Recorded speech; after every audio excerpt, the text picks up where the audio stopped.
प्रभु की प्राप्ति। एक राजा था। वह बहुत न्यायप्रिय तथा प्रजावत्सल एवं धार्मिक स्वभाव का था। वह नित्य अपने इष्ट देव की बड़ी श्रद्धा से पूजा पाठ और याद करता था।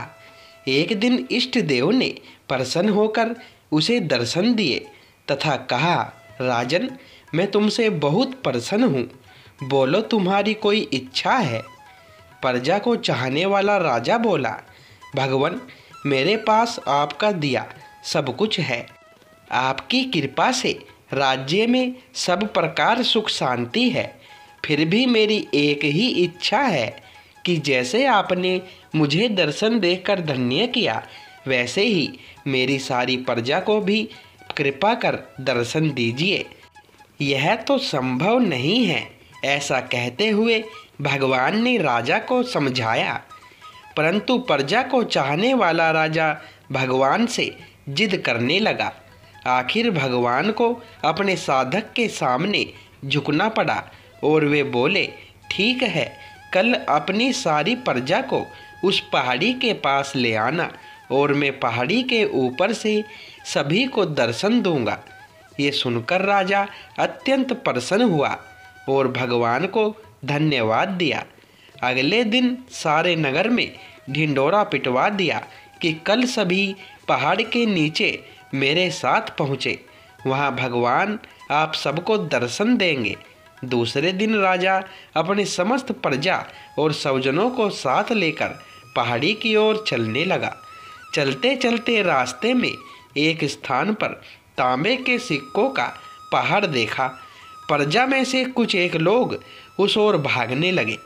तभी ज्ञानी राजा ने सबको सतर्क किया कि कोई उस ओर ध्यान न दे, क्योंकि तुम सब भगवान से मिलने जा रहे हो। इन तांबे के सिक्कों के पीछे अपने भाग्य को लात मत मारो।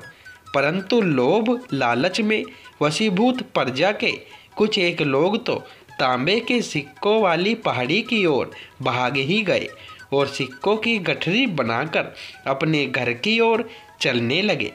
वे मन ही मन सोच रहे थे, पहले ये सिक्कों को समेट ले, भगवान से तो फिर कभी मिल ही लेंगे। राजा खिन्न मन से आगे बढ़े। कुछ दूर चलने पर चांदी के सिक्कों का चमचमाता पहाड़ दिखाई दिया। इस बार भी बची हुई प्रजा में से कुछ लोग उस ओर भागने लगे और चांदी के सिक्कों की गठरी बनाकर अपने घर की ओर चलने लगे।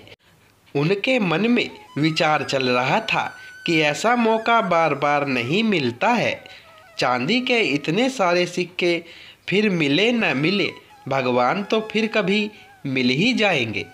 इसी प्रकार कुछ दूर और चलने पर सोने के सिक्कों का पहाड़ नजर आया। अब तो प्रजाजनों में बचे हुए सारे लोग तथा राजा के स्वजन भी उस ओर भागने लगे।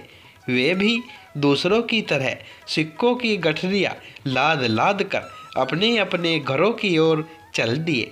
अब केवल राजा और रानी ही शेष रह गए थे।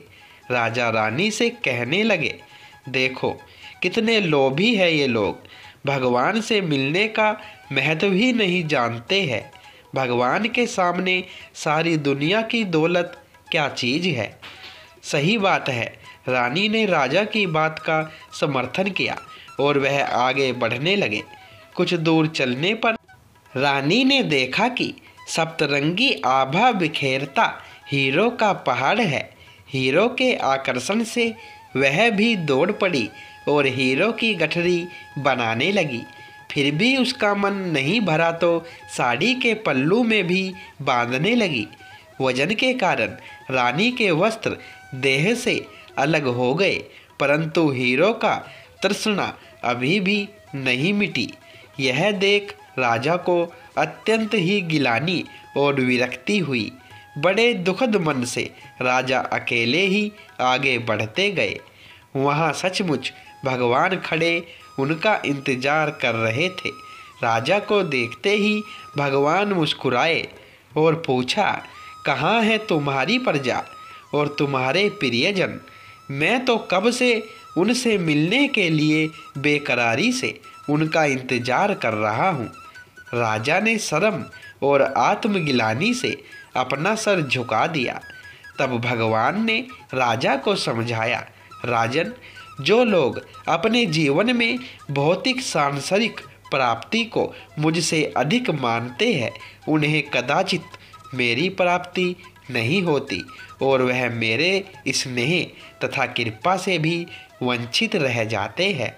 जो जीव अपनी मन, बुद्धि और आत्मा से भगवान की शरण में जाते हैं और सर्वलौकिक संबंधों को छोड़ के प्रभु को ही अपना मानते हैं, वो ही भगवान के प्रिय बनते हैं।